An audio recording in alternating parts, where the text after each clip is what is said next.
All right, well, let's move on. A viewer from Belgrade wants to know, can someone explain why getting rid of Minnesota Care helps Minnesotans? A viewer from Evansville wants to talk about the MNsure open enrollment and 24/7 processes. We had another viewer who also somewhat skeptical about MNsure. What's going on with MNsure? What's happening? What's the legislature going to do about that? Who wants to take a run at that question? Well, I'll take a run at the easiest part of it. Okay, Which wasn't in the question. Some of the problems that we've had with MNsure has been with the technological services attached to it, and one of the worst thing that was done in the original bill was exempt MNsure from the control of the state information systems management. And we have a bill which is, it's part of one of the bills that's moving through that puts that back in. And I think had we had the best technological expertise working on it instead of them excluding from it, it might not have solved all the problems, but it probably wouldn't have created as many as we had. So that's the easy easy piece of that. MNsure generally, what's happening this session about it? Senator Webb? Well, I don't serve on any of the Health and Human Services committees, but and I know that their bills right now in the Senate are being worked up and that type of thing. The reality of it is that the concept was not well thought out. It was not handled appropriately, and I think that what happened was in the entire MNsure board, as that was put together, it actually failed to, not only in technology, but it failed to bring the people to the table that really know the industry in and out. And they really tried to keep people away from it that were involved, heavily involved in the industry, and that just doesn't work. You also saw in the case of the companies, you saw that the Department of Commerce placed an inordinate amount of pressure on a company to reduce their rates to the point where, quite frankly, that company now abandoned trying to sell the insurance.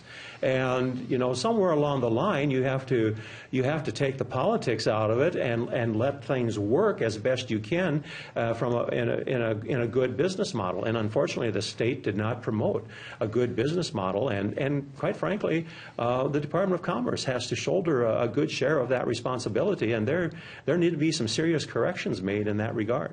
Well, we've got hundreds of plus thousands of people that are getting care who used to not get care. We've got kids covered under their parents' policy to a much greater age. There are but Representative, all the people who've complained about it aren't.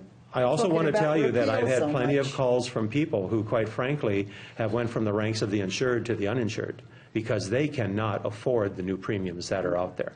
And I had an individual, and the one part of that question dealt with Minnesota Care. And I had a phone call from a younger middle-aged farmer who had some health issues earlier in life, and he couldn't get regular health insurance, so he was insured through MNcare. And then his wife and 3 children were in a regular health insurance policy. And basically, under the new plan, their premiums went from a total combined premium of $800 and some dollars a month to well over $1,600 a month. And he said, I'm just going to not do it. And I'm just not going to have it, and I'll just let the chips fall where they may if something develops. And so this program, if you're at the lower end of the income stream, nobody went without care because that is the responsibility that hospitals have when people come in the door to provide that care. The most expensive and least effective way of giving care. It might very well be, but you also, in my opinion, at this point in time, MNsure is still a failure in many respects. Any other comments on that? We do have a follow-up question from a viewer, and I mangled this earlier, so I should at least give this viewer a little better statement on their question. This viewer says that she called to sign up with MNsure, discovered she's on medical assistance. Now she's concerned that when people who die after the age of 55 are on medical assistance, there's a lien placed on the deceased's estate, and she wants to know if there's been any discussion about changing that at the legislature. Not that I'm aware of. I don't know that. I think currently there's a look-back period of 5 years, I believe, and There's an article in the Wall Street Journal about this past week. I think it's an issue that's percolating even more than Minnesota. I think it's true elsewhere as well. That's true, yeah.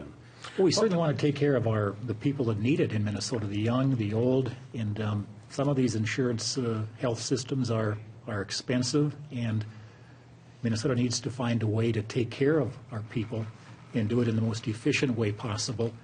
And moving some of these to private plans may be a better way if we can give them as good a product. But I agree, some of the things that have happened have been good, with kids staying on policies longer. You can get insured for the conditions that they can't deny coverage. So there have been some good things, but this whole area is the by far fastest increasing cost to government, and we somehow need to get a handle on that while at the same time taking care of those that need it.